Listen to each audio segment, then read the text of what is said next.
want to welcome Commissioner Collins, Commissioner Ledford, Chairman Cry. I know Commissioner Blake and Commissioner Alford and Mayor Davis are here as well with us. We're going to say the prayer and the pledge. Commissioner Collins, if you would lead us in the prayer, and Commissioner Ledford in the pledge.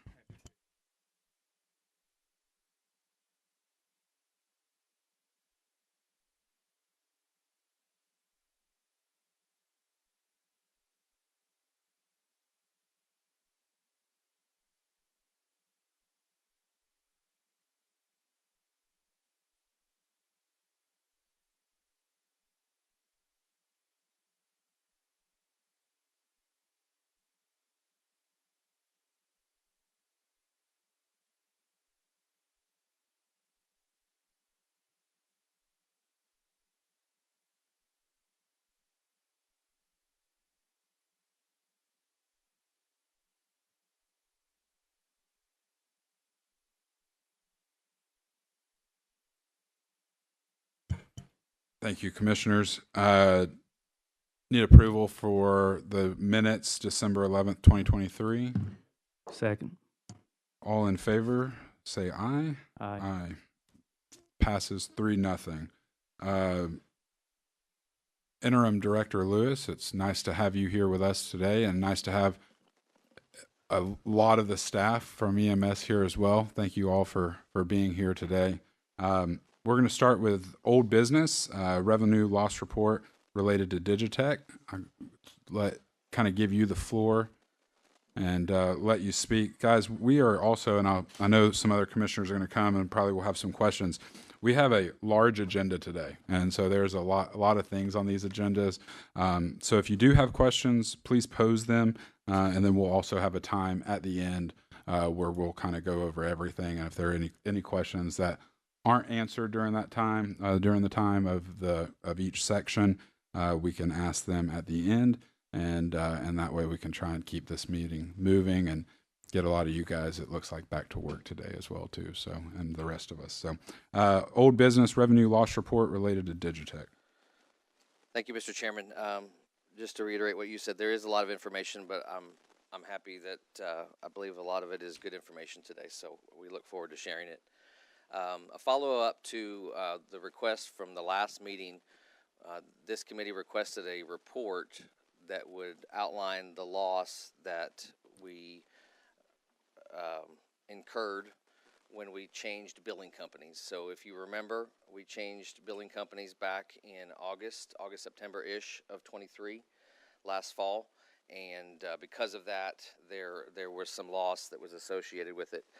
I don't have a specific report to share with you. I know this is something that Mike also worked on before he left, and I've looked into as well. Frankly, it's just really too difficult and time-consuming to get to an accurate number, and I know that that's not satisfactory. I'd like to know what this number is too, but it's also important that if we're discussing a number that we know it's accurate. The best that we can come up with, and again, this is still not accurate, is a little over $100,000. Okay, why is it not accurate? Well, because there's several reasons why a call may not have gotten billed or been able to be paid. Some of that could potentially be our fault, right? We know in the past that we've had issues with timely billing, right? If something is not billed from us in a timely fashion, it depends on the insurance company, but oftentimes if it's too long, if it's beyond 90 days, 100 days, 120 days, that sort of thing, it just doesn't get paid. And so what we really can't determine, and that's just one example of the many factors that could cause something to not be billed. As we've also talked with Crystal, or as I have talked to Crystal in working on this, even if we were to come up with a number, and let's say that number of 100,000 is accurate, you know, what are we going to do about it, right? You know, are we going to sue this company? So, I mean, that's obviously not a question that we're here to answer today. But unfortunately, I don't have a real accurate number to share with you. So, any questions on that piece?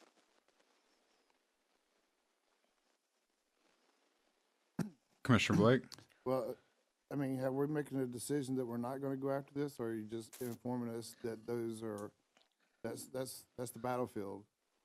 I mean, That wouldn't be my decision, but I think if we were going to even entertain that, we would need to have firm information, and that's what's going to be difficult to come up with. I just don't think that we're ever really going to be able to get to a number that we could accurately state is a loss.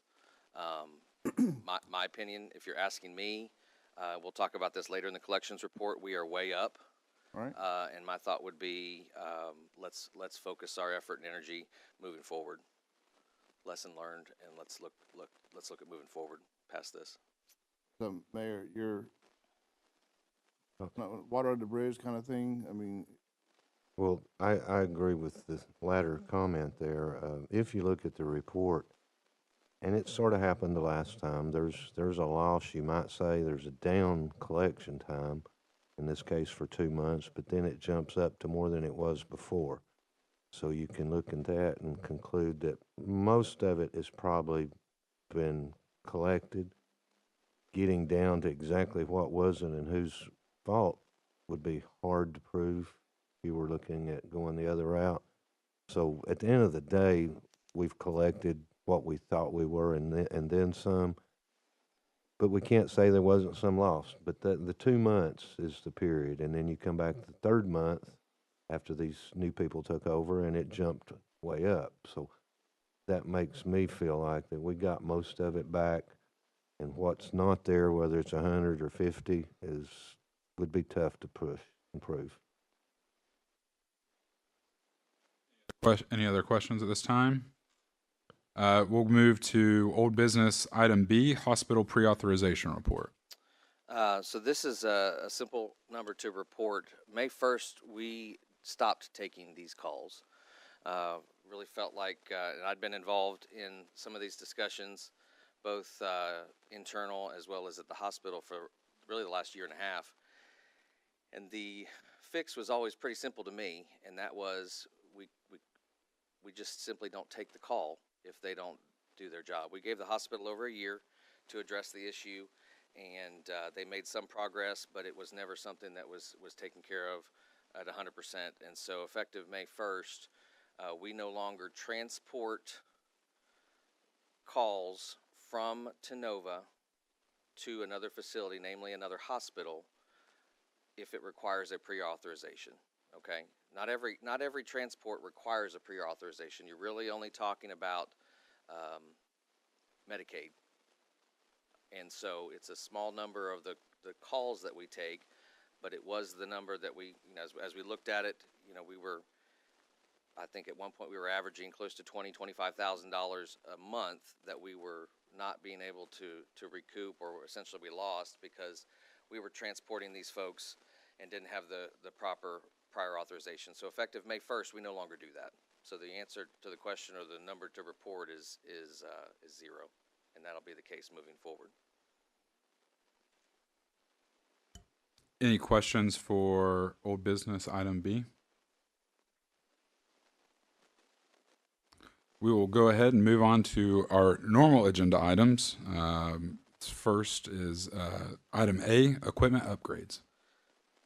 So when I started over there April 1st, I met with the commanders, the 4 commanders, on the first day, and one of the things we discussed and I asked of them was a wish list of equipment. And I asked them to give it to me in order of priority, and we've been making really good progress on that list since then. Some of the items that I'm going to mention to you here in just a minute are items we already have ordered, have already received, and have already put into service. Some of them will have been ordered and will be received within the next month or so. But we have a Lucas device was one of the things that was at the top of the list. We actually have had or have 2 of these devices. A Lucas device is a device that's used during CPR. It's a automatic machine that does the chest compressions for you, right? And if you've ever seen a CPR call, it is impressive to watch a human being do it. And you can imagine, especially for some of these calls that may last 30, 45 minutes, up to an hour, I've observed, that's a lot to ask of one person to do if you're doing it properly. And so these Lucas devices are invaluable. They're terribly expensive. They start at around $20,000 a piece, brand new. We've had 2. One of them was broken. The other had a piece that was cracked. And so we have taken steps to repair the one that could be repaired. We have one in service, and I recently submitted a grant a couple of weeks ago to the state that if awarded, we will be able to put one of these devices on every one of the trucks that we have in service. It's a grant for 8 Lucas devices, and so we will hopefully hear back sometime in July on whether or not we were awarded those funds. But we do have one in service that's been repaired and refurbished and is in good shape to be able to use. The other item that has been a need for quite some time is a transport ventilator. We would often get calls, typically from the hospital, where we would need to transport someone from the hospital to another hospital, and the person was on a ventilator. And we did not have the equipment, and haven't had the equipment for some time, to be able to take those calls. So we either had to defer to someone else, they had to fly them in some cases, because Life Force has that capability, or we would have to borrow their equipment. And as the mayor can attest, it's been a complaint that he's received from doctors at the hospital. It's sort of been a thorn in their side when we have to borrow. So I'm proud to be able to announce that in the last month we've been able to purchase a Hamilton T1, which is considered top of the line. It's the same type of equipment that the hospital uses. Most of the hospitals, Life Force, it is the standard. And so we've been able to secure one of those and are anxious to be able to put that in service. We've been waiting to get the rest of the equipment that goes along with it. Not the equipment, but they're called circuits, all of the tubes, if you will. It's a company-specific item, so we've had to go through the process of setting up a new vendor and that sort of thing. So our folks recently trained on that piece of equipment as well, and so we're anxious to implement that into service. Other items, slide boards. These are items. A slide board is now on every truck. It was one of the items that was on the wish list. It makes it easy to move people from stretcher to stretcher. It's just a simple thin piece of plastic with handles that really saves a lot of backache and a lot of manpower. As we look forward, and some of this you will see if you dig into the mayor's proposal on the EMS budget, but we are anxious to be able to buy some new equipment when it comes to our training program. We've not had that in the past, and so a lot of our equipment is very outdated. And so being able to update the training equipment is something that we're looking forward to as well. Ordered this week, we have thermometers that will be wall mounted in each of the ambulances. If you can imagine,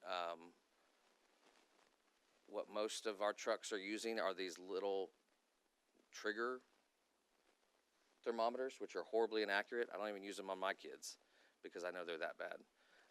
And so these are, again, state-of-the-art wall-mounted thermometers that will be in each of our trucks once they come in. And so those have been ordered as well.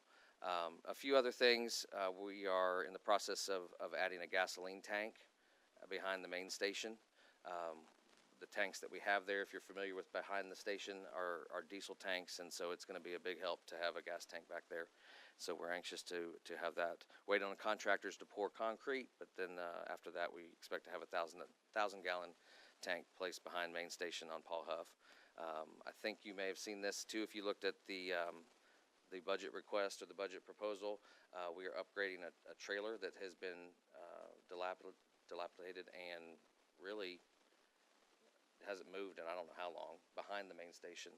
We've several years ago had a donated golf cart from Hamilton County EMS that we've really only been able to use a handful of times because we don't have a way to transport it. So it stays at Dooley Street, and I think it's been driven down to the parade down Inman Street a couple of times. But if we're really going to utilize that piece of equipment, which we can, we need a way to transport it. And so we are redoing the trailer to be able to transport that vehicle for events. We've got 7 new computers that are going to be going in at both stations over the next couple of weeks as well. There were a handful of trucks that did not have trauma bags that we've been able to secure all of the necessary supplies and the additional bags to make sure that all of our trucks have a trauma bag on them as well. We that primarily is most of what was on the wish list. The only thing that we haven't really been able to tackle, and I hope to be able to soon, would be new furniture. For if you've been over there and you've seen the furniture that's there, it could use an upgrade. And so we're looking at possibly trying to either find donations for that, or at least a deeply discounted deal somewhere locally. And a lot of this has been done obviously within our budget, but some of it has been done and some of it will be done through donations, and so as well as grants. And so we're looking forward to moving forward. Last but not least, I think one of the biggest things was light bulbs in the kitchen. We didn't have light bulbs in the kitchen, and we got those. This is more of a joke than anything, but it was a little thing that we could find and take care of pretty easily. So that's the extent of most of our equipment upgrades that have already taken place or are about to. But the ambulance, what's the latest on the one that's? So I can jump down to that when we talk about fleet. We are about a month away from having 12 total vehicles. The ambulance that the mayor's asking about is a Ford re-chassis that's over in Middle Tennessee right now, that we got word on as late as this morning is about 3 to 6 weeks out from being complete. When that truck is available to us to put in service, it will become 502, and our plan is to take that out to Minnis Road, where the 510 will then become a backup for us. So on a good day, I mean, to give you a point of reference, on a good day or a good shift, 8 trucks in service, okay? So the fact that we've got 12, and 2 of those are the ambulances, the convalescent vans. When I tell you 12, it's really 10 ambulances and 2 convalescent vans. We have some backups, and there'll be some discussion about a couple of those, whether or not we will continue to keep those as backups or look at possibly selling them and reinvesting the funds to cycle something new. Are there any questions on equipment upgrades? Yeah. Commissioner Lefford? Yeah, hey, just a note, FYI, HCI, I was on that committee for 13, 14 years. We done some, even when Danny Lawson was there, we done several pieces of equipment through the HCI. So I know you won't, don't forget about the HCI. And number 2, great job, Adam. Thank you. Any other questions? Commissioner Blake? Those devices that you said they're 20,000 a piece, and you need 8 of them. Yes. So 160. So if you get the grant, great. If not, like you said, HCI. But is there maintenance with those as well? Usually those kind of things, the vendor wants a yearly or some kind of maintenance thing, so you would have to budget for that. But obviously, it's well worth it. There is, and it is expensive. To give you a reference, so the one that we were able to, so the 2 we have, one was too old and couldn't be repaired, so it's a glorified paperweight. The other one that was able to be fixed, we had 2 options. We could repair it and pay to have it repaired for $1,700, or we could pay $1,600 for 1 year for the maintenance agreement. And then with that, we would get the repair as well as refurbishment and new batteries. So it was a no-brainer, but you're still talking about $1,600 a year per device if we wanted to maintain that type of maintenance agreement on them, which would be ideal. Obviously, we've gone without it for however long because it hasn't been something we've paid for, but in a perfect world, you have one in place annually for each of the devices that we would have. Yeah, I was just saying, I mean, with these grants, they purchase things and then the maintenance on you to budget That's right. annually, and you just have to budget for it, but it's well worth it. Commissioner Collins? Thank you, Mr. Chairman. This is not my world or field of expertise at all, so I appreciate you sharing all this. I would love to hear your perspective about with the equipment upgrades that are likely necessary. Do you see it as necessary, or do you have a vision for a 1-year plan, a 3-year plan, a 5-year plan in terms of upgrades and just, hey, this is where we want to be year after year. This is where we want to be 5 years from now. Is that something that you have a vision for? I think when you look at the equipment, like I want to answer your question, but I want to separate equipment Sure. from vehicles. I think when we're talking about the equipment, we still got a ways to go to get everything that we want and need, right? I think we've made good progress, but there's still some devices that we would want and need. Beyond what I've listed, I really think you almost get to the point where now you start making a Christmas list of stuff. I mean, there's some really cool equipment out there that would put us way ahead of other agencies, but it's not probably a need as much as it would be a want. So as far as the equipment, I think it's important that, especially anything new, that we do our best to take care of it, number one, but that we keep any sort of maintenance agreements in place. And the plan would be then to just replace as necessary. Some of it has a shelf life, some of it doesn't. When it breaks, right? Luckily, most of the equipment that I mentioned doesn't have a big price tag, but several of the more important pieces do. So, I think it would be ideal too to have another transport ventilator, which is anywhere from $12,000 to $15,000. So, one is great, two would be even better. As far as the vehicles, and this is again something that I was going to mention down in Fleet, so this really we can wrap up Fleet, I guess, after this, is it's not indicated in this budget, but in my conversations with the mayor, there is a plan to take a look at. We've done a lot, mainly with ARP funds, over the last couple of years with new trucks. And so, we talk about the breakdown between Fords and Chevys and Internationals. I think the general thought is that one day we'd like to be rid of all of the Internationals. We're nowhere close to being able to do that. But in conversations with the mayor, as we've looked ahead to next year's budget, there is already discussion about what are we going to do next in terms of vehicles. And so looking at, there's nothing in this year's budget, right? But yes, we have already begun to look at, what does that look like, and how do we cycle through and replace as needed so that we don't get hit all at once with a bunch of old vehicles. How many Internationals do you guys currently have? 1, 2, 3, 4, 5 Internationals. And And we've gotten rid of 2, probably. yes. And concluding on the fleet, so you can check that one off. The number one priority in this year's request was for the supervisor vehicle. Is that how you refer to it? Command staff vehicle, yes. Sir? Commander Commander command vehicle. staff vehicle, yes. The one they had was dying or dead, so during the interim, we took the director's vehicle and gave it to them to use. And now, is that the one that's died, or is it still going? No, it's still going. At The least it former was this morning. director's just recently died. We call it the Yeah. Denny Lawson truck. So the former director's truck died. The current one was dying, and now they're using the director. So that's in the budget to replace, hopefully brand new if the price works out. Something he didn't know about. And then for 25, not immediately, but because they're a year out in ordering, there is another ambulance in the ARP budget when you're looking through it for next year. It's not something I want to spend today or tomorrow because of the interest issues that are starting to be, but we can get it on order because they are still roughly a year out, even with the re-chassis one. This one's been months. So there is money for next year in ambulance. There's money immediately for the supervisor vehicle, which is very much needed.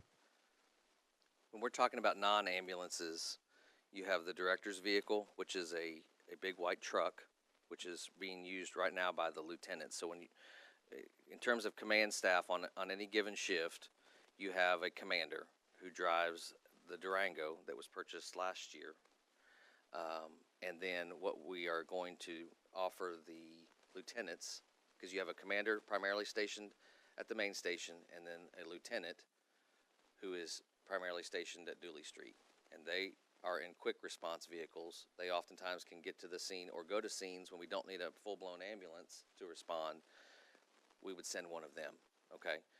Right now, we only really have 2 vehicles. We have the Durango that the commander drives, and right now, what Mike was driving, which is the, is it 250? Ford F-250, which is great. We want to keep it, certainly for the director, but we'd really like to keep it just to help run supplies and equipment because it's got a lot of space in the back. So with the new Durango in this year's budget, that will go to the lieutenants. So you'll have a commander and lieutenant on each shift, both in quick response Durangos. We do have 2 vehicles, one that we're in the process of getting rid of through either disposal and sale, or maybe even transfer to a different department. And that would have been the truck that Danny Lawson drove. It doesn't even run, so it's been stripped of everything we can use, and it's sitting over there next to Dooley Street. The only other vehicle that we have is a I don't even know how old it is, but it's a Ford Explorer that is really on its last leg. Wouldn't even be worth it to probably fix up and repair. It runs. We use it primarily to move supplies back and forth between the 2 stations. Seeing any other questions, you can go ahead and mark A and F off of your agenda there, and then we'll go to B and start on staffing. We've been able to hire 5 new employees since April 1st. Not all of those have been full-time. I believe only 2 were actually full-time, 1 full-time. That leaves us with 1 full-time paramedic vacancy left. I mentioned in the Finance Committee meeting that we really over the last year, I think it was Finance, Mr. Alford asked a question and I answered. We've been around 4 to 6 vacancies over the last year, and so that's down to 1 full-time paramedic vacancy.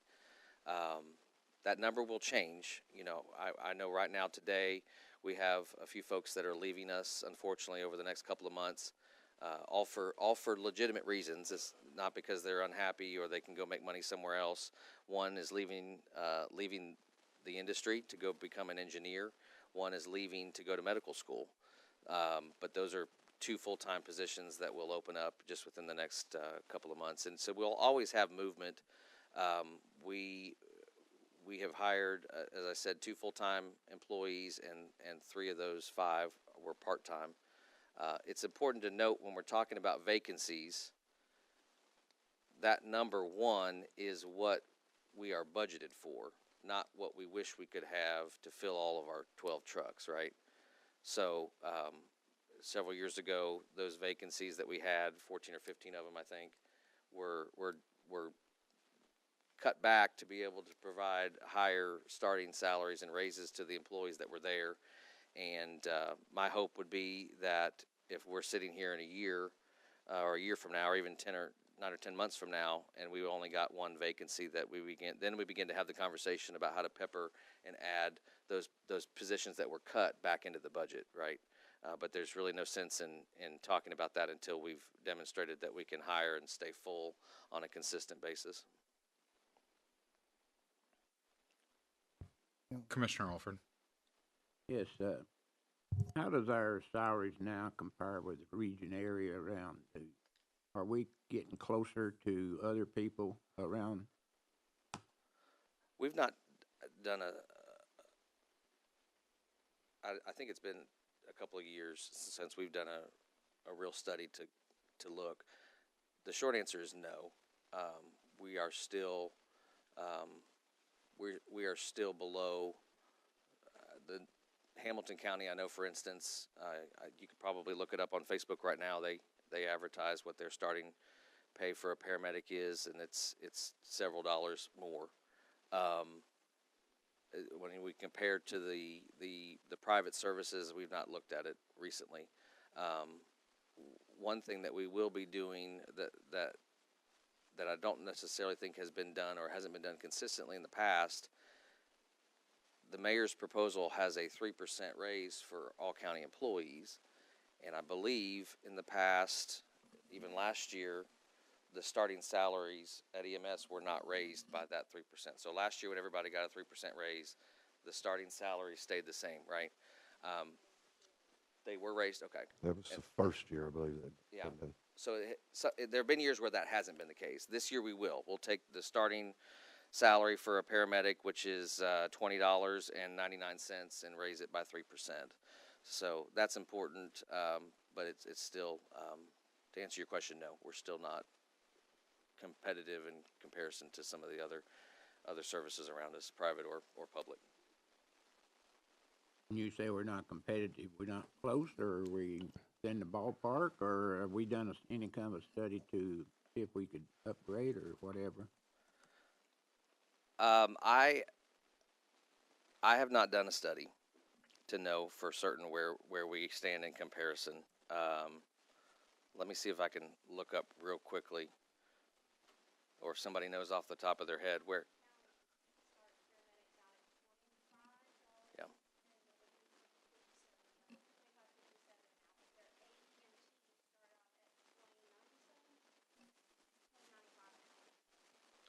So we're paying our medics what they start AEMTs at. Well, I would think it would look at communities similar to ours. Right. Hamilton County, you can't judge what they do Yeah. because they're so much larger, but, you know, places like Greenville, towns that are comparable to Yeah. ours, or counties. Yeah. I think that's where you would start and see what we're averaging. When you look at Hamilton County, I don't think we're gonna get a good comparison there. It, So I it think would it'd be certainly. important to look at communities that are our size. I agree with you completely, and I think that means not necessarily looking at what the private services offer either. If you're looking at for an apples to apples comparison, our employees or employees that might be interested in working for us aren't necessarily looking at apples to apples. They're looking at who's going to pay me more. So while I agree with you, it's helpful to compare apples to apples in terms of similar communities and sizes and even call volume. That doesn't necessarily translate to an employee who may or may not want to come work for us because they're just looking at what that bottom dollar is. I've only been there 2 months. If I'm still around long enough, it is something I'd like to look at. I know at one point, Mayor's going to not like me bringing this up, that that there were step raises at EMS. Some of you may remember. I'm not here to propose or suggest anything, but I think if it's the will of the commission to look at that seriously, I think that there's ways we can go about getting the right information to be able to make an informed decision moving forward. If I could add on the salaries to refresh your memory, we did the study, a somewhat study, 3 or 4 years ago, 2 or 3 years ago, whatever it was. And at that time, we addressed it by freezing. We were the first one to do this. We froze positions, put more money into salaries, which helped a lot. Since then, as you know, the sheriff agreed to do that. The sheriff is already starting to replace frozen positions. One's in this budget. Next year, we probably, hopefully, their numbers will stay full, and they'll be requesting to replace frozen ones. And we need to do that as we can afford to do it. The sheriff asked for 3 this year. He's getting 1. But he deserves to get that 1. He froze him. Now he's back to full, or he was at that time. I assume he still is. Same thing here. So we'll be looking at replacing the frozen positions gradually over time as we can afford it. Being on the realist side of the issue, since there's a lot of employees here, the difference is I don't talk as hypothetical as some. I look at what we have to pay. And the 3% raise for everyone was all we could do this year. We could have done 0 and 5 maybe, but I'm never going to single out one department to get more than everybody else because they're all equally important in various reasons, in various ways. But the freezing thing has worked really good, I think. I'm not sure what they would say on it because those positions weren't there anyway, and it did free up money that we turned around, and I don't remember what the immediate raise was, but 1,000, whatever it was, but it was a decent raise at that time, and some of them seemed to appreciate it. Probably the ongoing issue that we have to look at, and we have to look at this countywide too, we can't single out one department, but most of them will tell you when they leave, if it's for a reason other than to become a doctor or an engineer, it's because of cost of family health care. But the cost of family health care countywide is a tremendous, tremendous number.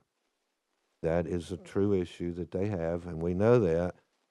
But again, I can't just create the dollars to pay for it. So it's an ongoing challenge out there is getting the cost of family. We offered another option which lowered the cost of family, but they'll say, well, and you get the cost of family to match the cities, then I'm okay. Well, That's a big chunk of money to do that countywide. So that's ongoing challenges that we have both in salaries and benefits. Our benefits are good. It's the cost of family that is the legitimate complaint they have, they and everybody, whether it be sheriff or ambulance or fire or whatever. So we know that, but having the dollars to fix it is the issue. Thank you, Mayor. I would say this too, and I know Commissioner Blake and Commissioner Collins too. I think every business and every job and every person who pays a salary to someone in this day and time with the cost of inflation and everything else that's going on in the world, like that's a struggle across the board and the entire United States. And so I think that you guys have done a lot, I want to say too, I think to try and combat that, freezing jobs and giving those raises over the years, right? Like, and then I think also, you know, your medical protocols and what you guys have there, I think is outstanding and way above everyone else. And so I think there's a lot of people in your department that see that and see value also being in Bradley County. And so I definitely, something that I will say and will ask of you, Interim Director Lewis, is can we do a starting pay study and bring that back to this committee to look at and review? You know, I think that it's important for us to stay relevant, stay accurate, and then also be able to provide that information to the mayor and his team to be able to look at going forward. Commissioner Blake. Mr. Chairman, Adam, real quick, one,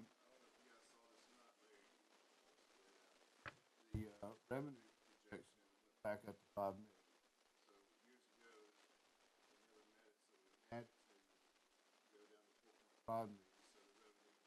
revenue projection now is back up to 5 million. Good. Obviously, expenses higher than that. Adam, so overtime, you have overtime at 19,000, and you have overtime part of salary because of the scheduling requires Built-in overtime.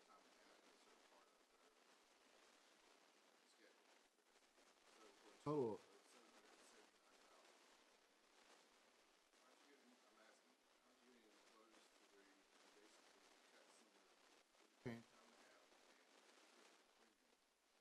and a half and using some of that time to like full time? There's always that balance. The industry standard is usually about 50% of what you're spending on overtime.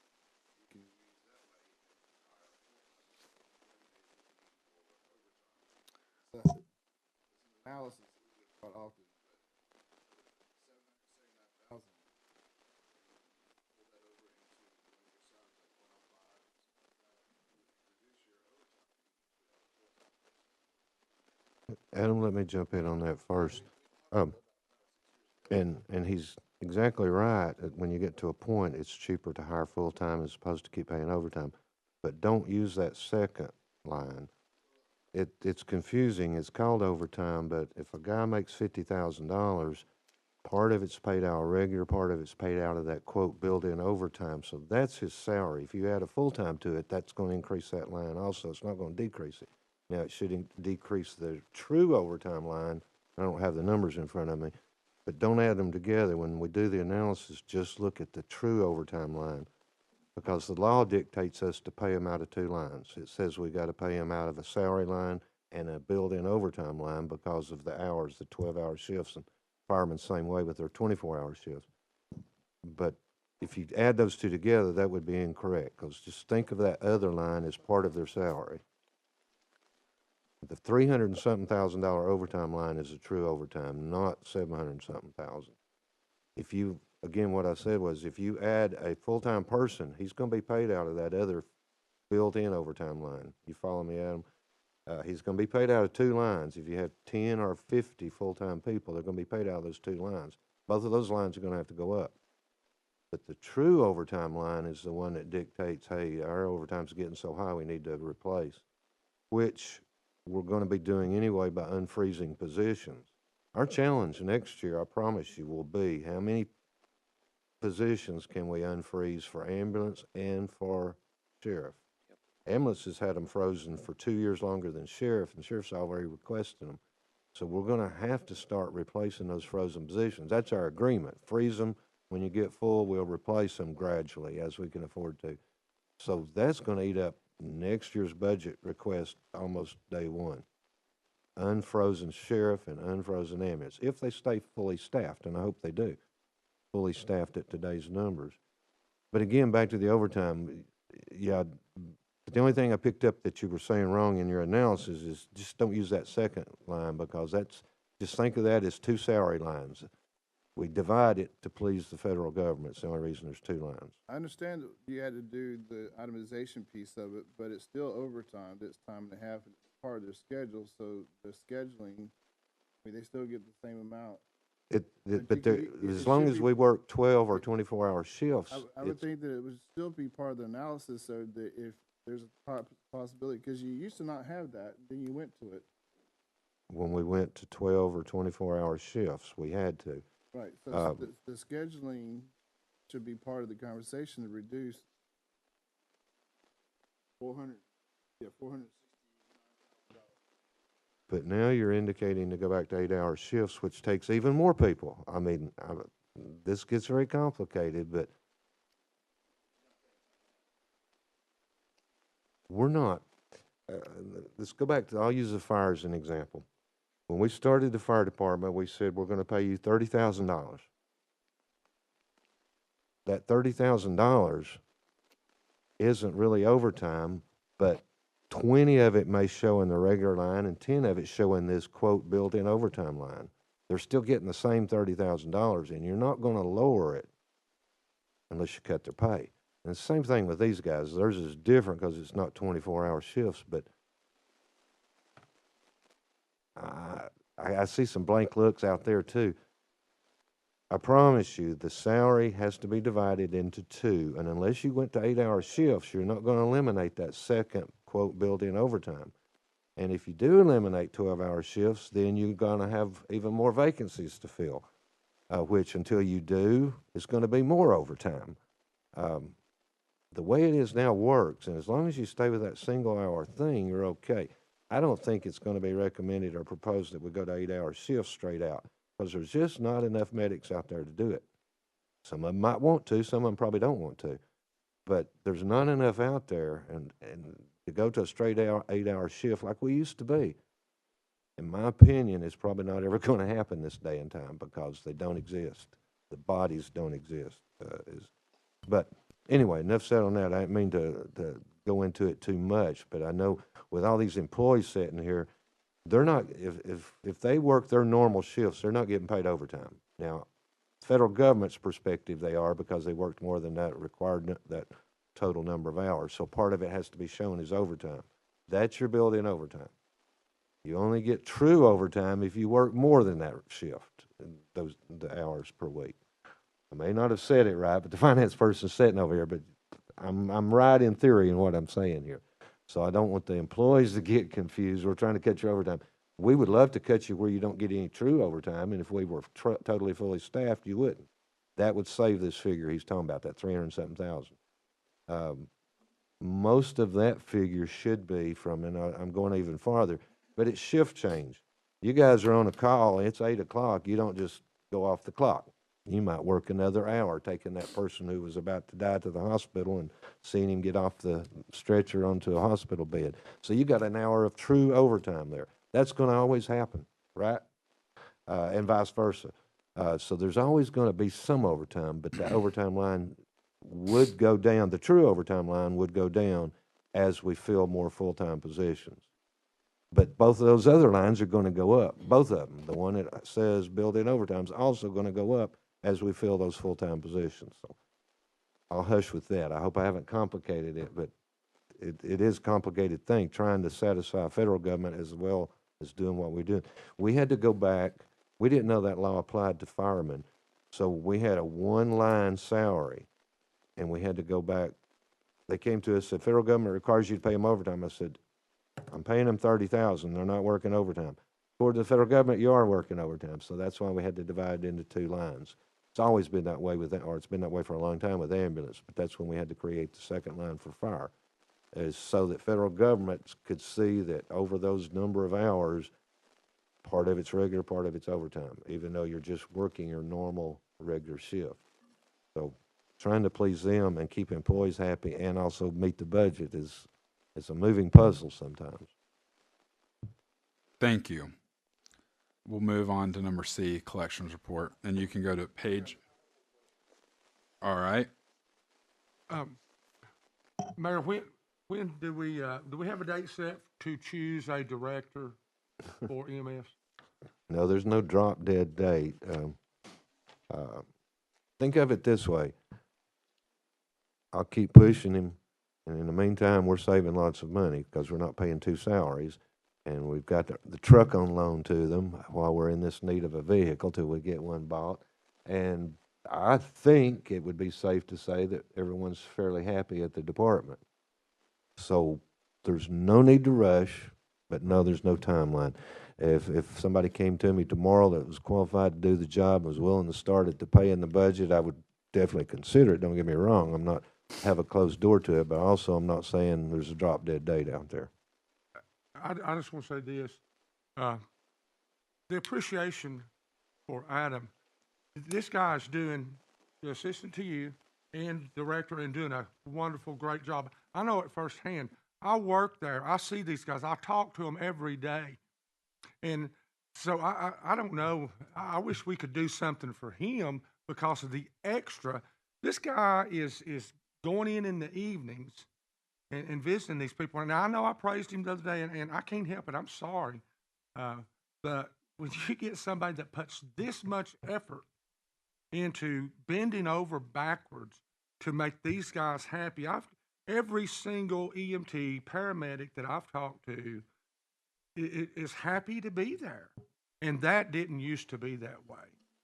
Every time I would walk through the ER, it was, oh my gosh, I'm hoping somebody calls me. I'm wanting to get out of here. Polk County, want to get out, but I don't hear that anymore. So there it is again. I agree, and that's a good thing. Don't blow his head up too much, so. But we do appreciate what seems to be happening out there, and I think they do too. What'd you say? Huh? Do you have two more things on staffing? But anyway, we appreciate what Adam's doing, and it's not helped me a whole lot because my guy's on loan. But anyway, it's working out good, and I think it's working good for the department. I really do.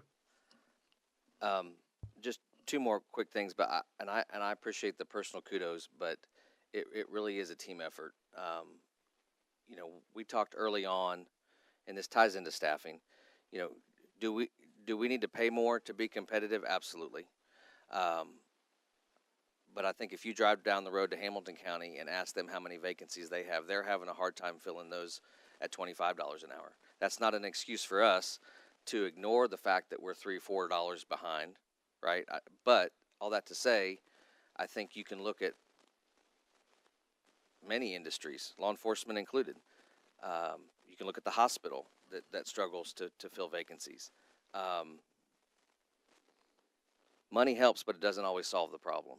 And so what I've talked with the command staff early on, and we continue to talk about on a daily basis, when it comes to staffing, whether it's recruiting or retaining people, there's some things that are just outside of our control. And we are choosing as a team to focus on what we can control. We can't control what the starting pay is. We can't control what the cost of family insurance is. And as the mayor alluded to, that one piece is a significant barrier for us and us as a county.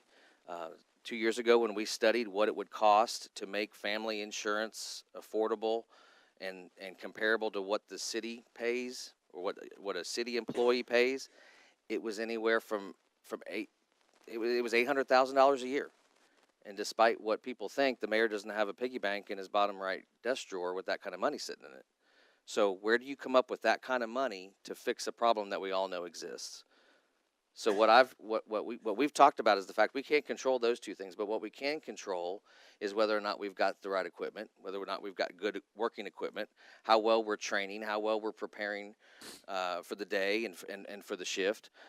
We can control our attitude. Morale was a horrible issue over there. I said day one, you fix the morale in this place, and I believe this would be the case anywhere. You fix the morale, and that's 75% of the problem.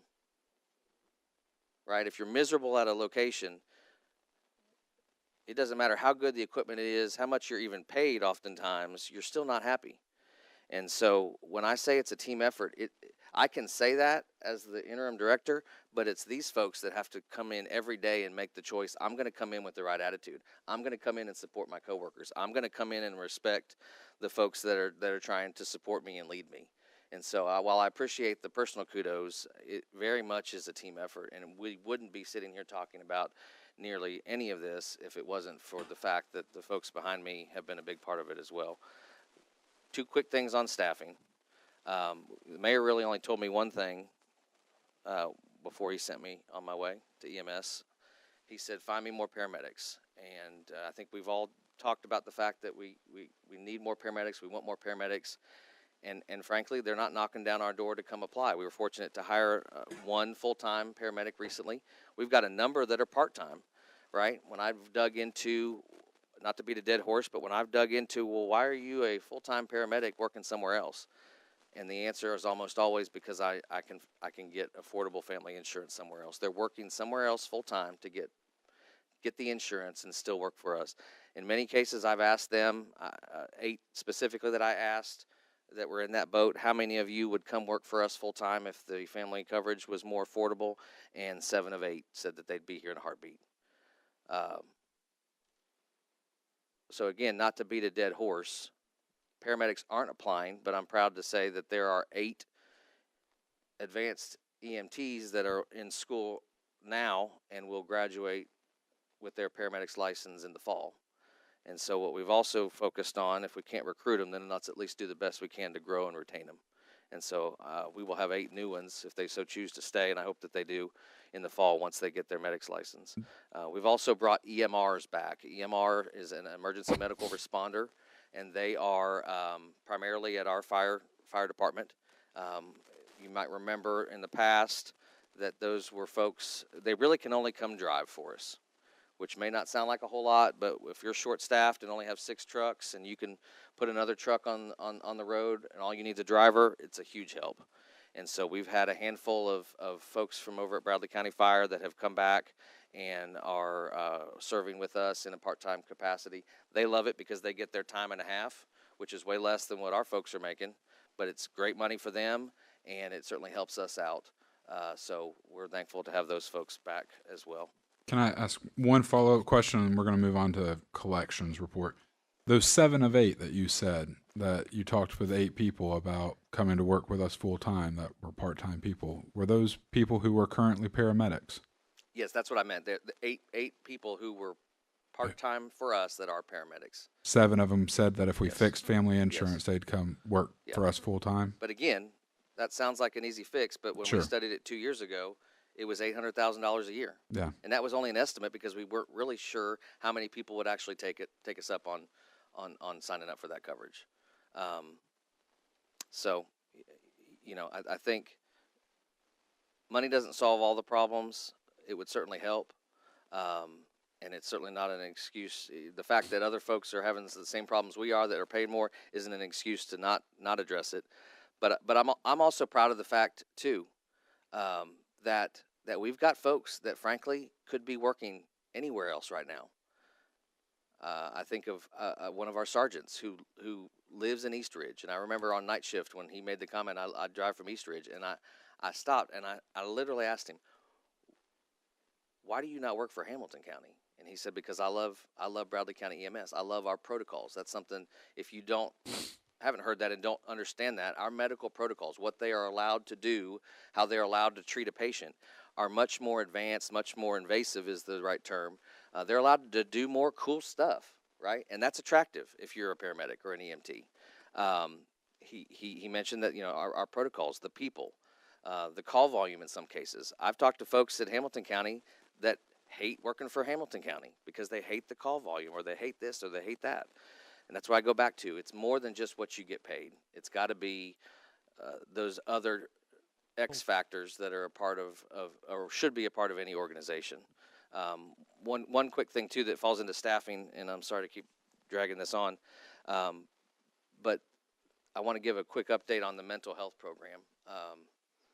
that's something that we started really in this current budget last July, where we fund, and this is not just for EMS, this is for any first responder, including dispatch. Dispatch, yeah. The county essentially pays for mental health treatments. So if they need to go see a counselor for whatever reason, we've not said it has to be work related.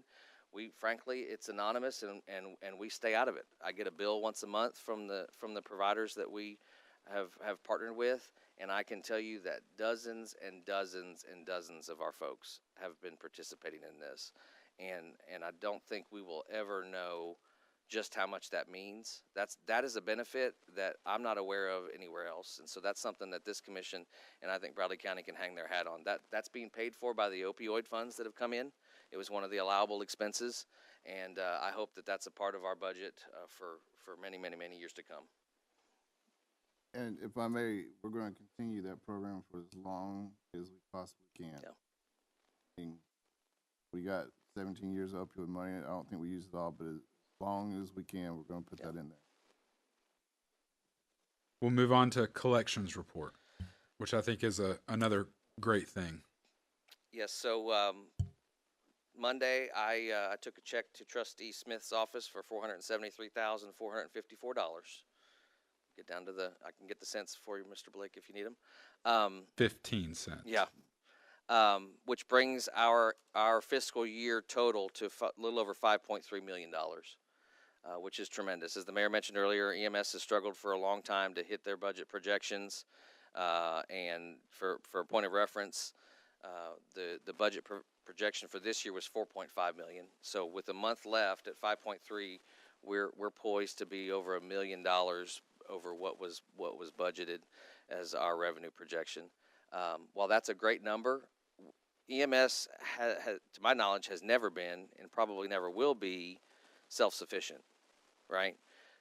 When you're dealing with a little over a $7 million budget, we've made progress, but you're talking about an additional $2 million in revenue just to meet this year's expenses. So I don't think it's a goal or we should never look to be self-sufficient, but it certainly helps. I know it helps the mayor and helps the general fund to have brought in an extra $1 million, and I think that's a trend that we hope will continue. A lot of that is due to the change in the billing company, and a lot of it is also due in part to the great work that the girls do in the office. The ladies in the office are extremely busy. I know that there have been questions before about, well, how, what is it that they do? They are a big part of why that number is as high as it is today too. And so in the past there have been reports of how far behind, or back to the timely billing issue, we've been as many as 90 days behind in billing, or when we send information to the billing company to be billed, and that's dangerously close to what we talked about earlier, where we are in jeopardy of not even getting paid because of how many days it's been. But I'm also proud to report today that number is down to just 45 days. Our target is 30, and I think that's going to be very attainable in the next few months. Do you guys project out month to month, or is it just kind of wait? I'm just curious, we still have June left. Do you have any type of projections of what June might bring? I mean, if you look at the average, Lori gets a report at the beginning of the month. I assume she sends that out to you all. But if you look at this year, I mean, your average, we average around 400,000. So I think 450 would be a good target for the last month. So we'd be looking at probably somewhere around 1.3, 1.4 million additional revenue. That's correct. Than projected. Yes. Or budgeted. That's correct. Any questions on revenue collections report? Commissioner Alford. The average cost, is that comparable on a run to other areas too? Or are we still way under what we charge compared to other places? Do we still do the convalescent? Do we still run the freebies there? Do we run freebies? Yeah, on the convalescent. Yes, in some cases we do. Most of the rates that we charge are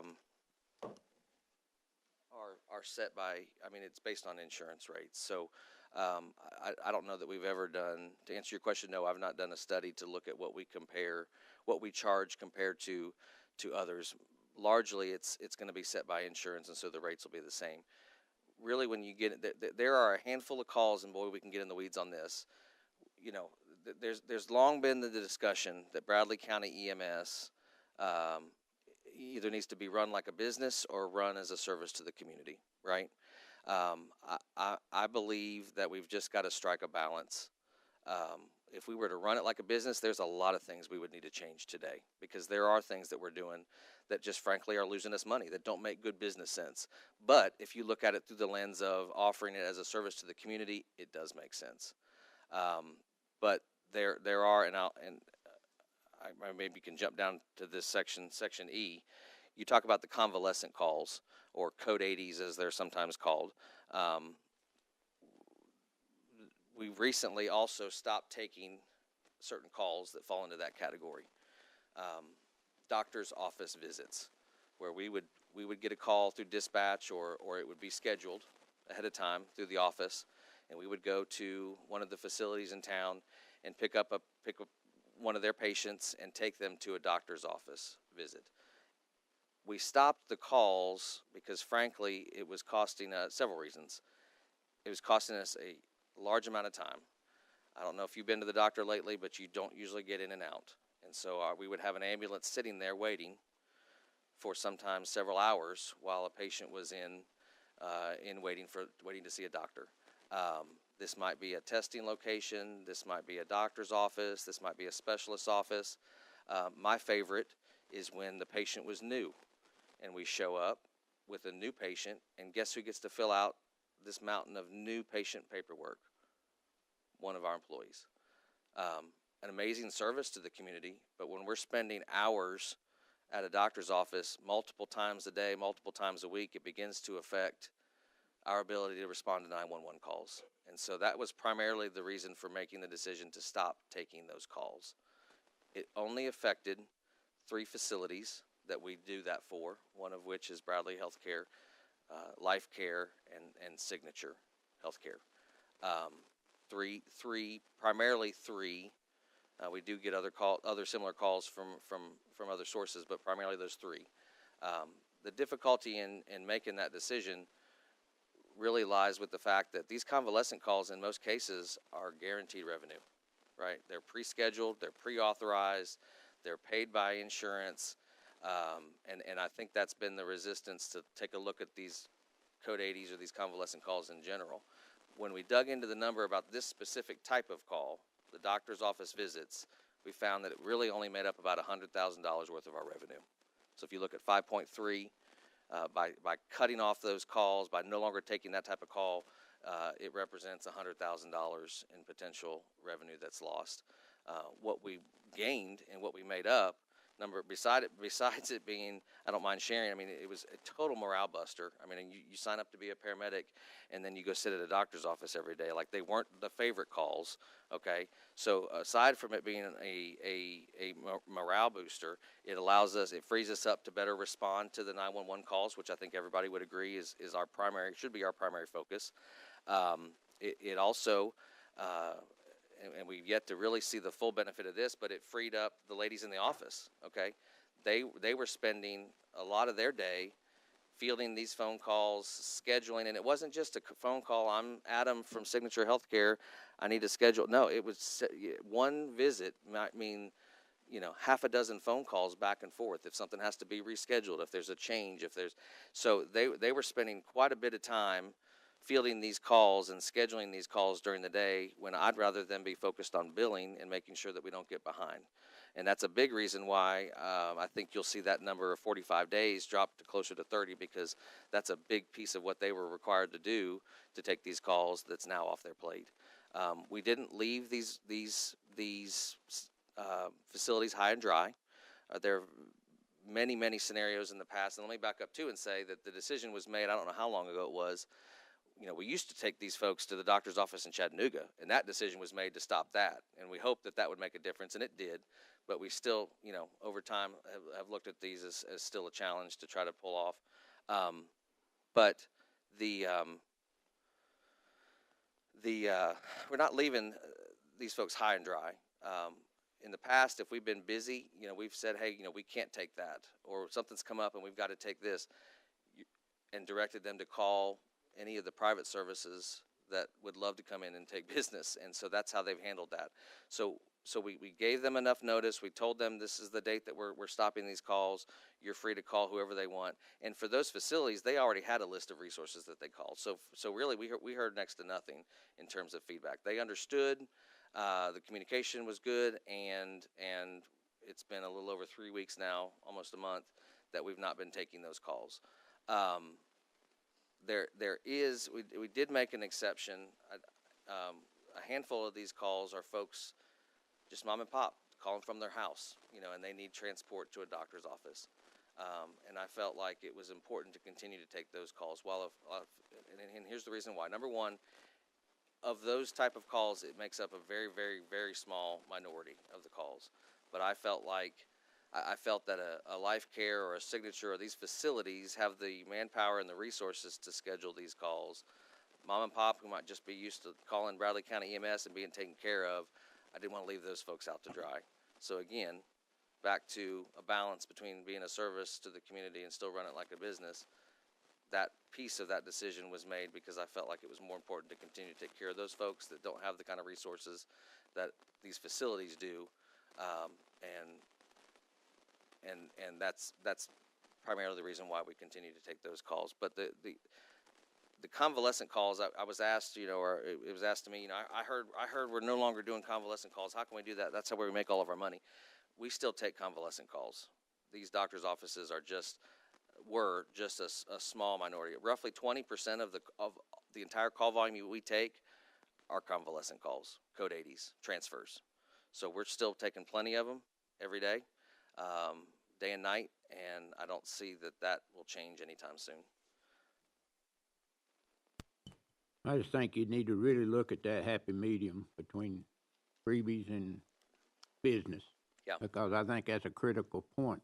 Yeah. Sooner or later, we got to look at our system as a lot more business than free, Yeah. I think, because you look at your figures, you said it's never going to be self-sustaining, but it's never going to be close if we don't really look at it as a business. And there's a lot of calls that we go on, and like I said, we could get into the weeds on all the different scenarios. But if someone signs an AMA, meaning we're not going to transport them, we don't typically get paid for that. We have folks that frankly just abuse the 911 system. You would be shocked at the type of calls and what people call 911 for.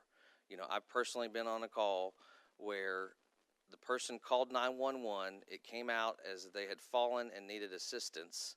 When we got there, they're perfectly happy in bed, and all they needed us to do was move their bottle of medication closer on the nightstand so that they could reach it. You think we got paid for that? We did not. That's and there's room for that discussion. Crystal would say, "What we do for one, we've got to do for all," right? But we've got frequent flyers too that call for everything, and we rarely are able to charge for that. So is it a discussion about beginning to charge a fee, a response fee, even something minimal like $100, $150? That's an option. But I will be honest with you, the folks that we're talking about are probably not in a position to where we're going to see any of that money anyway. We can't bill an insurance company for a response fee, so you're talking about a self-pay person who, frankly, we will never see that money. But that doesn't mean it's not worth exploring and looking at possibilities of how to do something better there. I agree with you.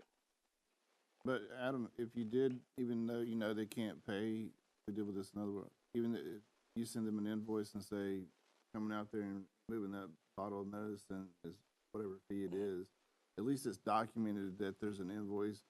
Yeah, you're right. You're probably never going to see a C note or $100, Yeah.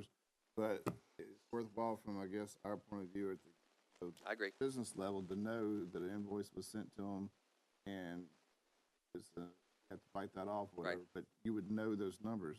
Yeah. Right now, you're just saying, we know we're never going to get paid, Yeah. so don't go with the whole Well, and formality piece of it. I think there's an argument to be made too. You would hope it would also be a deterrent, even if we never see a dime on that $100, Mm-hmm. the fact that they know they're going to get a bill every time we come out might deter them from, And then some people stopping. will call you and say, can I set up a payment plan? Sure. Like, you know, $5 Yeah. a week or something. Yeah. So I would encourage you to explore that, and I'll work with you on that. Okay. We will move on to D, special events. This is, I can move through this pretty quickly unless you all have questions. So we really have special events in my mind, as we discuss these, really fall into two categories. One is PR events, public relations events. These are, you know, school visits. These are college, not college, but career fairs, you know, opportunities for us more or less to market the service, right? We don't get a lot of those. When we do, we try to take as many as we can. And I'll touch on that when we get to the budget discussion. The other is just plain old special events, right? High school football games, community events, events at Tri-State, rodeos in the community, dog shows, horse shows, things like that. What I have found is that we've not really had a very consistent policy in place for how to handle those. Meaning, sometimes we charge, sometimes we don't. Sometimes we charge a lot, sometimes we charge a little. What do we charge? There just hasn't been a consistent policy. So we've gotten to a point now where we do have something that we feel like is fair, and we break it out by for-profit and nonprofit. So from now on, and we've already begun to book events using this system, because two problems I found. One was the inconsistency in how and when and if and who we were charging. And two, when we would book these events, even high school football games, getting people to sign up for these shifts was near impossible. Now, I thought, hey, 4 hours sitting at a football game, making maybe overtime, you know, I'd jump at that. But when you've worked a 12-hour shift the night before, you're not exactly looking to go do that. So the challenge of providing an incentive or encouraging our employees to sign up was also a part of what we were looking to fix here. So what we do now is we pay our employees $50 an hour to work an event, and in most cases it's a 4-hour minimum. So you go work a high school football game in the fall, and you're going to make $200, all right, minus whatever your regular deductions are. Okay, that is higher, by the way, to give you a reference. That's higher than anybody that works over there, anybody's overtime rate, just about, maybe one or two. So it's good money, right? We've gone from begging people to pick up these shifts to we're going to have to probably start a lottery because there's so many people that want to sign up, and we're trying to be fair and consistent, right?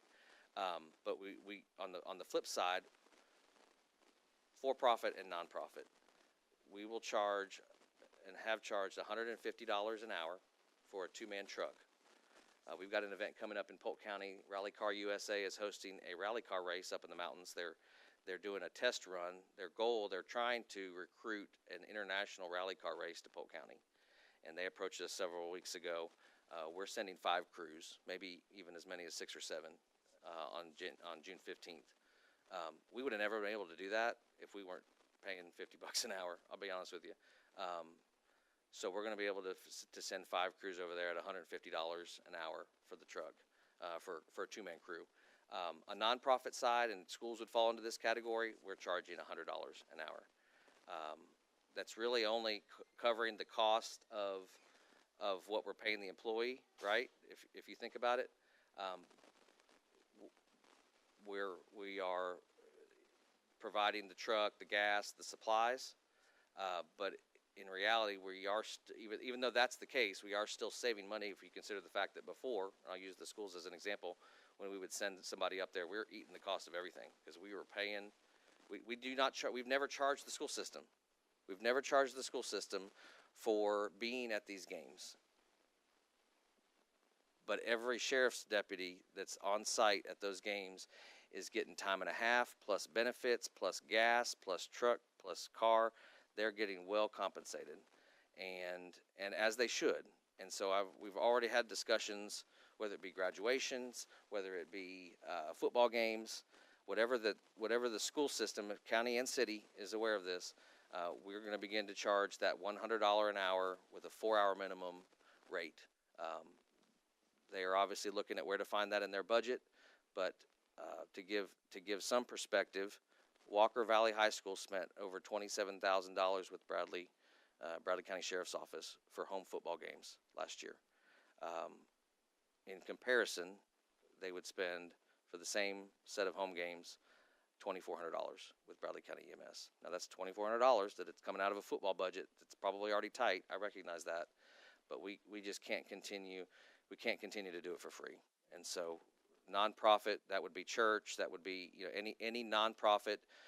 We will probably still, and I don't have any specifics in mind, but there are a handful of events that we have done for free in the past, and we will probably try to still pick and choose a few of those each year to say, I think of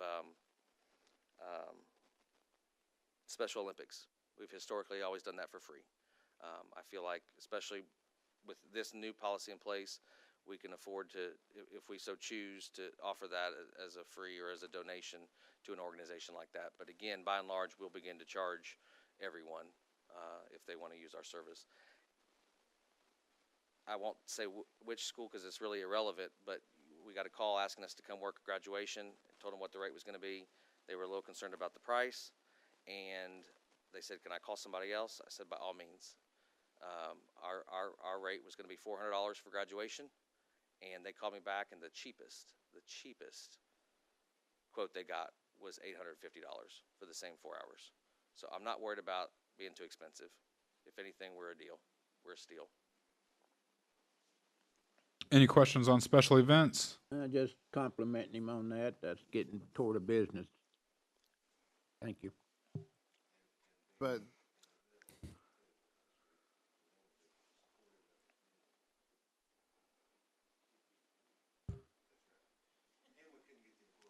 Yeah. But you got to weigh the fact that you use the comparison with the sheriff's deputies, their manpower versus your manpower. Yeah, there's When no they're question. sitting There's 20 deputies there. I've got 2 folks. So Exactly. there's, yeah. But when there's a call, there's a 911 call, That's right. and you got an ambulance to the end zone, they have to take off That's because right. you only have a dozen vehicles. Yeah. So Well, if you think- you have a different challenge. Yeah. I mean, on what you're dealing with as far as what you do. Schools are versus- required, TSSAA requires the school system to have an ambulance at football games. I don't know if there's any other sporting events or any other events that they're required to. Those are the only ones that I know. But if you think about it, there are some Friday nights when we have all three schools have a home game. We've got 3 trucks, and if it's a Friday night when Friday where we're already short-staffed, with 5 or 6 trucks to come up with an extra 3 is sometimes a real challenge. And so again, offering that incentive has been a big game changer. It's been a big positive for the crews, and it's been able to allow us, I think, to be able to provide a better service to the community that's reliable. Because unfortunately, we've had to tell some folks at some events, hey, we'll be there if we can. And sometimes we've had to make that call and say, we just can't provide a truck. And so I want to be able to now say, if we're going to commit to it, they're committing to it. We have a one-page agreement that, they sign that allows us to bill them. And so I think it's going to be a good system moving forward. Can I ask a question? Some of these events, I know you talked about the, I don't want to call it a golf cart, but the side-by-side golf cart that we got from Hamilton County. Some of these events, you could send that, and that's one of the main reasons for wanting to have that trailer repaired Yep. and being able to move it. Is those types of things, that type of equipment, something that could be at a Walker Valley or at, I would say probably like a Cleveland High School or a Bradley or even a downtown event that could be there to where you would be able to still keep in case of an emergency, an ambulance can Yeah. arrive in a short amount of time. Yeah, it would be. That particular vehicle is not stretcher capable, so it's really more of a quick response, vehicle at a large event maybe. But certainly being able to transport it will give us the ability to offer that if that's something that an event coordinator would want us to provide. It's another layer of service that we could provide. Yes. We'll hit training update quickly, and then we'll hit these last couple items pretty quick. I know we've been here for a while now, so. All right, a lot of training that has been accomplished just recently. Back in April, the spring in-service, we do in-service training where everyone goes through similar training twice a year, once in the fall, once in the spring. The spring in-service training wrapped up last month. I think it was actually in April. We recently had an EVOC training, which is the emergency, it's how to drive an ambulance training and how to drive it safely, okay? Our goal is 100%. The state does not require 100%, but I do. And so we are requiring that every person that drives an ambulance be certified and be EVOC trained. And so Adam, we're working let me towards just that. ask, with that requirement, were there, do we get a discount on our premium for the insurance? I wish. No. We get a gold star, and that's probably about it. A handful of our employees recently went through just general risk management training a couple of months ago. Other trainings, I mentioned the ventilator training recently. We've got some pediatric training that's going on. There's a CPR training coming up in a couple of weeks as well. One of the things that we're looking forward to for the first time this year, you know, we only pay for required training. There's quite a bit of training that's required, but there's also quite a bit of training that's considered voluntary, but yet is still part of what they're required to do to maintain their license, right? We don't pay for that.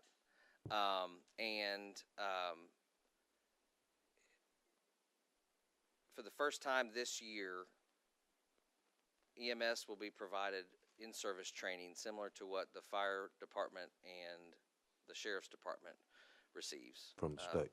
From the state, correct.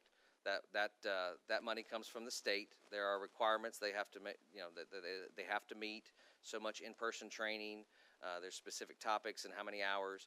But if an employee reaches that goal, then they're eligible to receive $800 in service pay sometime in the fall, assuming that they meet the requirements.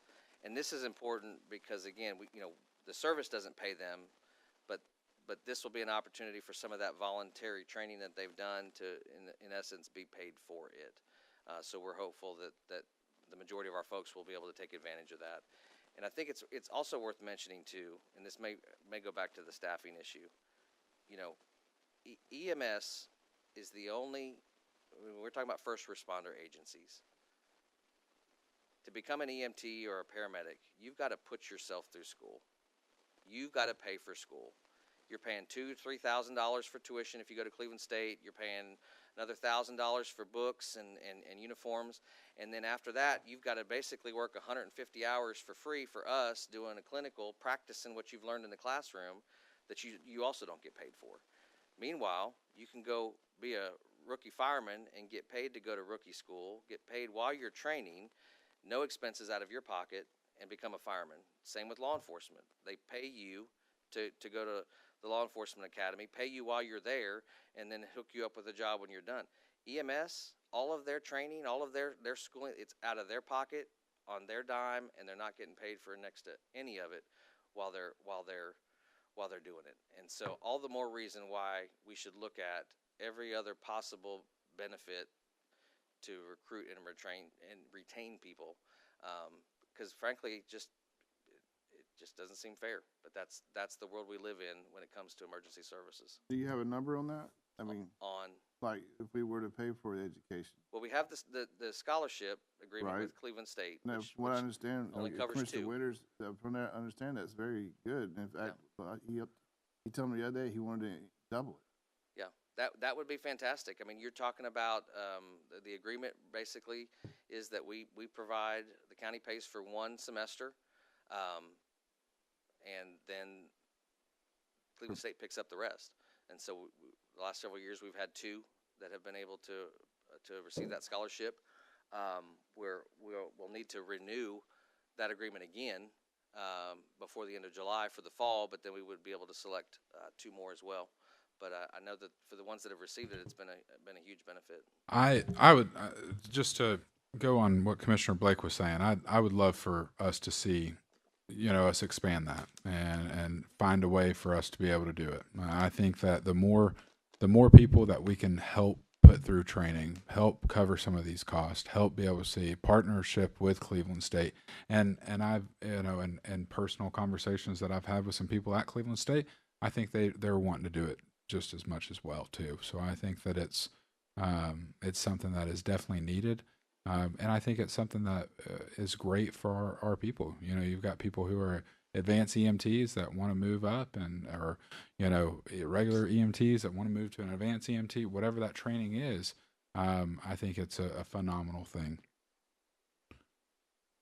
Anything else with training, Director Lewis? We'll move on to H, fiscal year 2024-2025 budget. Really just to highlight a lot of this we've already talked about, the command staff vehicles in the budget proposal from the mayor. I don't know how many of you have dug into it, but a full-time assistant director is being added back in. We've really only gone, I think, 1 year without that. That's always been a position that was a part of the budget, was taken out. That position is budgeted to start in January. So if you look at the line, it doesn't look like it pays a whole lot. And even when you consider that it's only 6 months, it probably still doesn't pay a whole lot, but it's what we can pay. That position will start in January. There are funds set aside either in the EMS budget or ARP for this is an ARP, continued building upgrades at Dooley Street. Mentioned the public relations events that we have.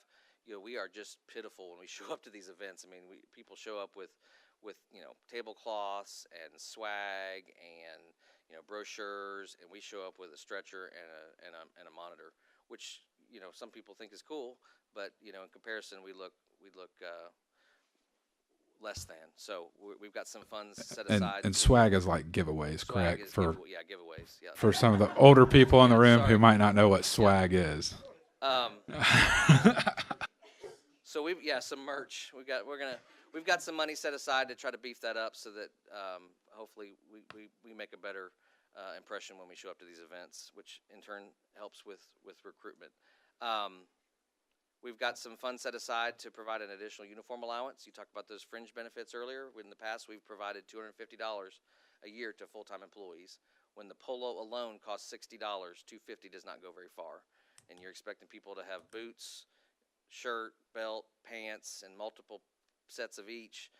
$250 doesn't go very far. So in many cases, these folks are paying for stuff out of their pocket. And so we're going to be able to double that to $500. Probably still not enough, but it's more than we've had before. And I think we'll be able to make a dent in providing more uniforms, at least limiting what they've got to pay for out of pocket, right?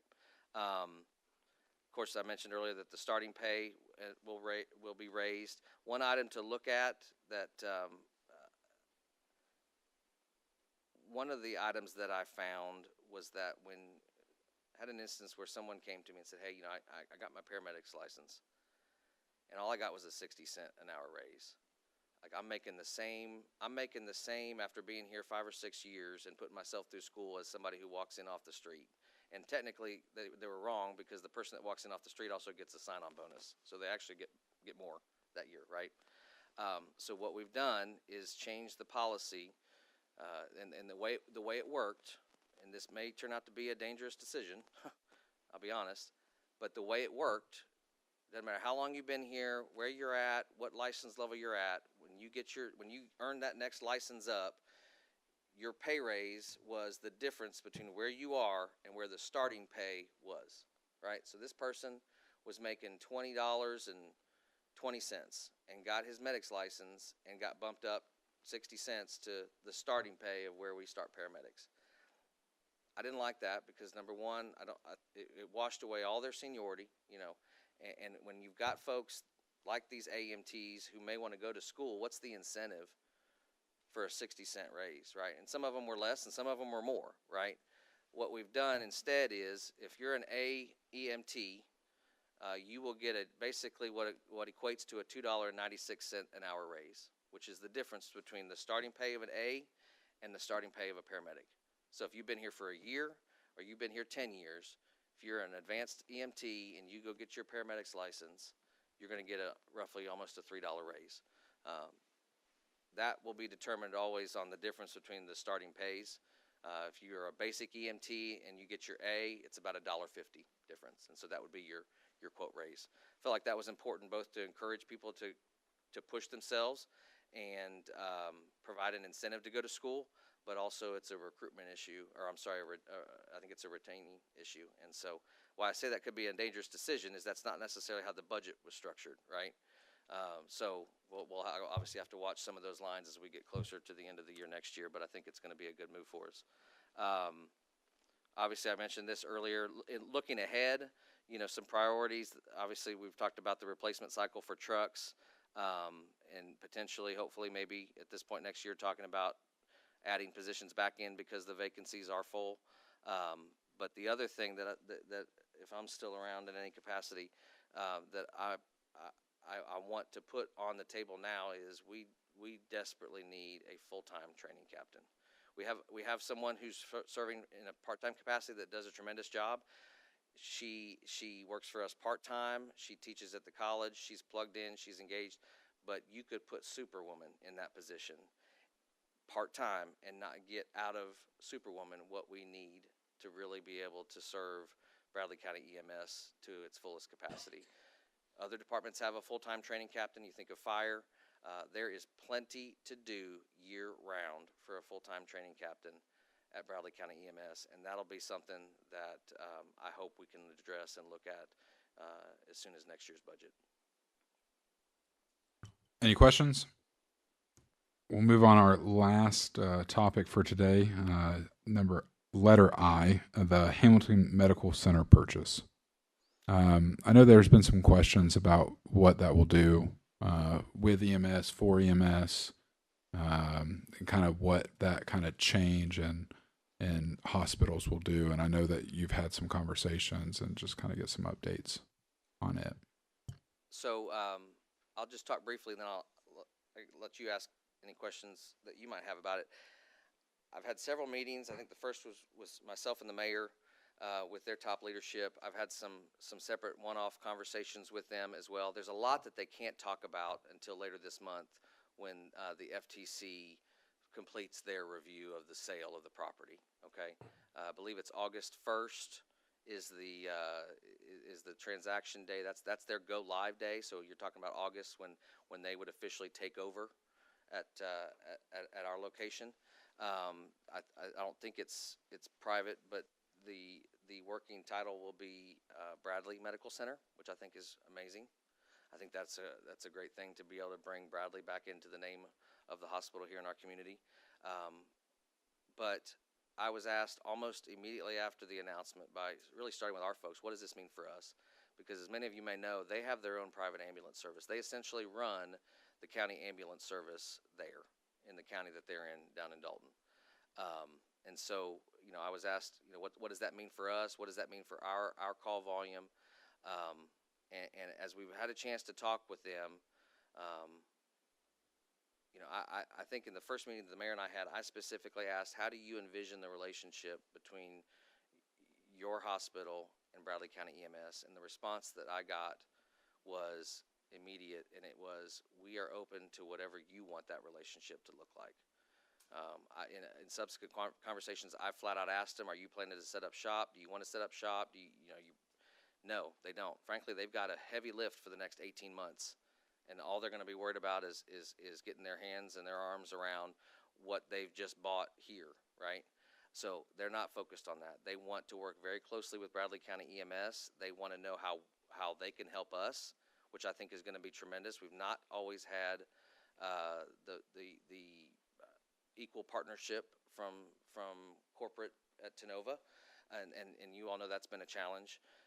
So on a very basic level, I think it's going to. Number one, I think it's going to be a great thing for the community. I think it's going to be a great thing for the folks that work at that hospital, and I think it's going to be a great thing for us. In terms of what it might do to our numbers or the service we provide, I think we'll see our transport numbers go down because they've indicated that they are going to raise the bar on the services that they offer at the hospital, which in turn will keep more people in that building that we won't have to drive to Chattanooga and to surrounding hospitals, right? One of which, I mean, they two things that they have been specific about.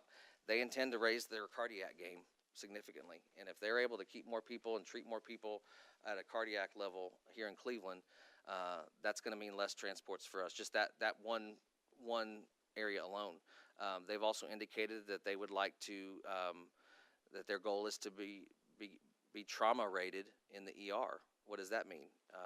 Typically you hear about level 1 trauma, which is Erlanger, right? Best of the best when it comes to emergency rooms. But there's subsequent levels all the way down to a 3. And so even simply being trauma rated 3 is going to mean that they're able to do more, take care of more people that we don't even blink driving past the hospital here to take to Chattanooga because we know that they can't take it, right? So I think that will be the probably the more noticeable impact. And again, that won't be overnight.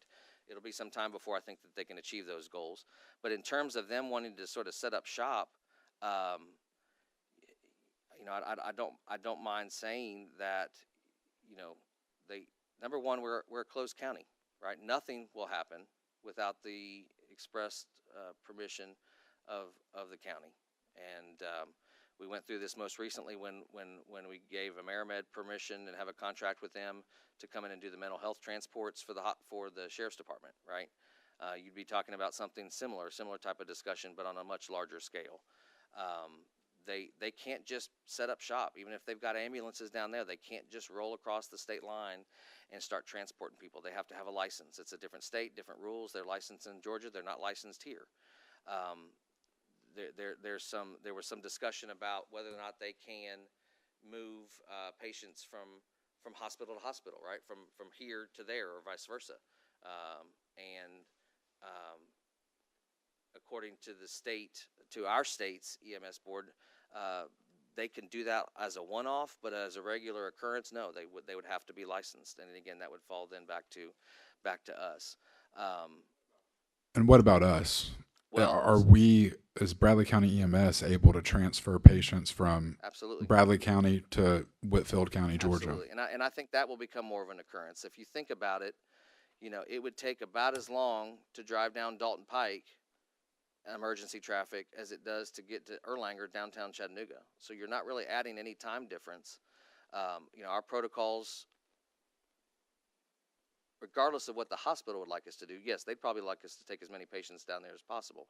But regardless of that, decision will be made based on our protocols, which state that in almost every case, we're taking a patient to the nearest, closest facility to treat whatever it is that their complaint may be. So that if it so happens, or if it's a non-emergency transport, if it so happens that it's Hamilton Medical Center, then we can and we'll do that. And that would also fall on the convalescent transfers as well. That's correct. Yes. So, yeah, real quick. So, as you talk to them, they have no plans of, since they have their own system, so to speak, of providing that right now, or even asking for it. No, I mean, how, I don't even see how it could work. Yeah. Get a call from 911 over there on Country, and they're not going to say, well, do we call the Right. hospital or do we call EMS? It's always EMS. EMS is the one, we're county-wide. There's not a city EMS and a county EMS. it wouldn't make sense, and honestly, and not to put this out into the atmosphere, what would probably make more sense, and again, this has not been discussed either. In fact, I asked about this, would be them offering to purchase and buy Bradley County EMS and take over the service, right? That's not on the table. Now, I was told, hey, if that's ever an option, we'd like first right of refusal. I mean, they want a phone call, right? But that's not their goal. That's not their intent.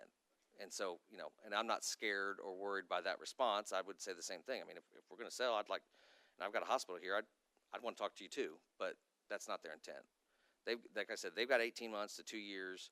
Their focus is on the building, on raising the bar, on providing better services for the community. It's not. And that's not our intent either, correct? Yeah. And that's correct. Yeah, we have. I said that is not our intent we have either, no intention correct? of selling either. Make that very clear. Yeah. Are there any other questions? And I don't think there's any other business to discuss. Anybody have anything? Commissioner Collins, anybody? By law now, we do have to ask, is there any communication from the audience? I know there's some people here. Is there anybody here that would like to speak? Yes, ma'am. If you would come to the mic, so the people who are possibly, and if you would, please state your name as well for the record. I think, is it on? Might have a timer on that.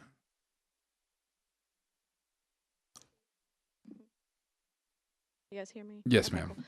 cool. My name is Amber Kahn. I am a part-time paramedic at Bradley County EMS. I was full-time for 5 years until September, when I went part-time, mostly just because it benefited my life more. It also came with a bit of a raise because I went from making 23 and some change an hour to 25 and some change an hour. I'm still here because I care about Bradley County EMS, and I do feel like this is the best service in the area to work for. So when we were talking about this, anytime we talk about Bradley County, it always gets put up against Hamilton County because that is the closest county to us that's most comparable. Now, I understand there is a big difference between Hamilton County and Bradley County. So I just kind of looked up some numbers. We were curious about it.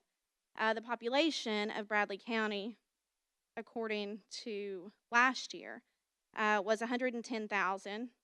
Hamilton County was about 300, close to 375,000. So that's a huge difference there. There's also a big difference as far as square footage for Bradley County versus Hamilton County. According to Hamilton County's EMS website, they ran 40,000 EMS calls last year. We ran 28,579 last year.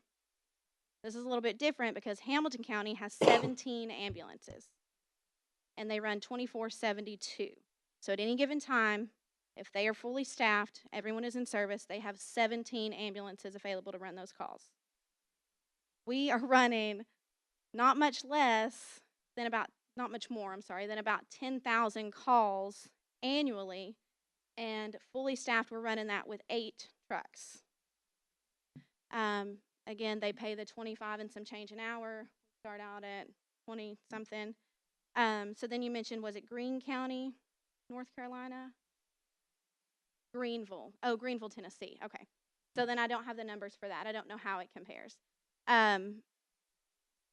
But again, the people in this area, when they talk about working for a county service versus a private service, the two they're comparing are going to be Bradley County or Hamilton County.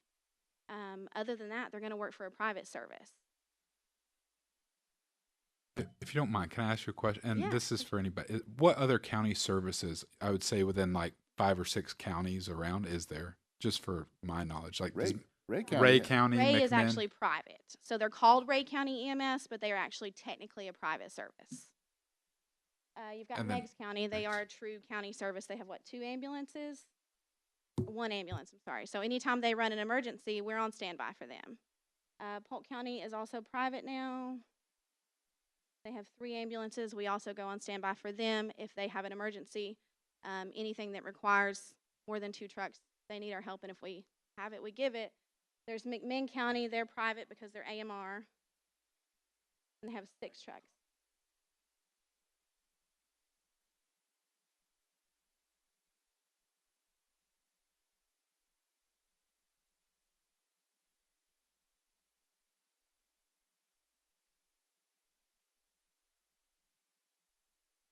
They only run 911 calls. They do not do discharges. They do not do transfers. They do not do anything outside of a 911 call. And their patients don't ask to come to Bradley County like our county Well, residents they ask to go to do. Hamilton They do County. come to Bradley County. We do have Well, that's what I was Hamilton told, County is that ambulances transporting. A lot of our good folks ask to go to Hamilton County relative to the number of Hamilton counties who ask to come up here. There's some, Right. but not Well, and near- Hamilton County has 7 hospitals to transport to. So their wait times at any given hospital isn't going to be comparable to us going to Tenova. But running emergency traffic in our fastest trucks, so you got to take the internationals out because they're capped at 72 miles an hour on a good day. Plus, you need to add in all the construction on 75 and 24 prior to the construction. And if you're not in an international truck, on a good day, you can make it emergency traffic from the general city of Cleveland to Erlanger in about 32 to 34 minutes, which is decent, but that's not the case anymore. So oftentimes now when someone needs to go south and we really need to save time, we have to fly them. Or you're looking at like a 45-minute plus transport time. And again, that's dependent on what truck you're in, because the internationals, when we get on the interstate, we have to shut down the lights and sirens because we can't get them up to an appropriate interstate speed, much less an appropriate emergency response speed, so it confuses people. We shut it down and we drive as fast as we can to get there. So I know that we say that we're not comparable to Hamilton County, and I understand that as far as numbers and population. But we are running somewhat of a comparable call volume with half the amount of resources. And, you know, I'm probably partial. I think we're doing a pretty good job of it. So that's why we compare our benefits and our pay to Hamilton County. Because when people are looking for a county service to work for, they are comparing Bradley County to Hamilton County. Also, the clinical hours required for paramedic school, and this is only paramedic school, so this doesn't include EMT. You need 3 semesters for EMT. Then you can apply for paramedic school. That's going to be an additional 3 semesters. So 6 semesters total, which is about the same amount of time that it would take you to get your associate RN. For paramedic program only, you're looking at 616 hours of clinical hours. 616 hours of free labor. And that's going to include, you know, like your rotations with OB and in the ER. We do one with the stroke team. We do one with medical ICU and trauma ICU. Your last semester, you have 20-something that are specifically on the ambulance, and you are in charge of those calls. If for some reason you fail one of your last 4, you have to repeat all 23 of those last 12-hour clinicals. It's a significant amount of time that people are donating for something that they, you know, believe in. I don't think that you do this job for the money necessarily. Thank you, Ms. Khan. Yeah. Is there anybody else that would like to speak? Yes.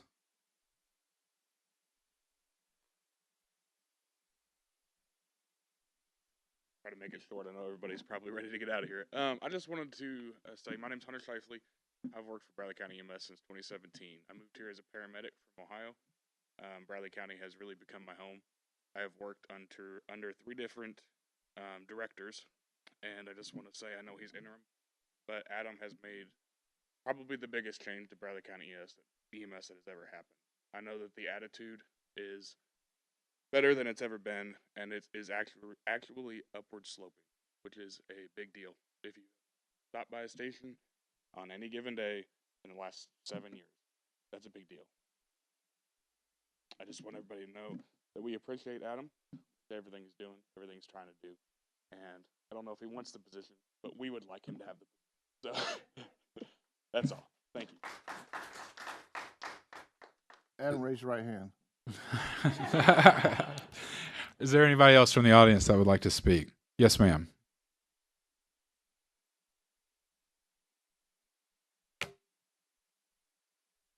My name is Ashley Bomboy. A lot of you know me as kind of Adam's right hand in the EMS world.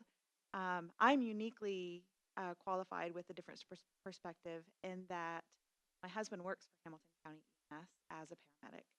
So I see a lot of situation with Hamilton County, and I work for Bradley County where I have firsthand experience with all of these guys.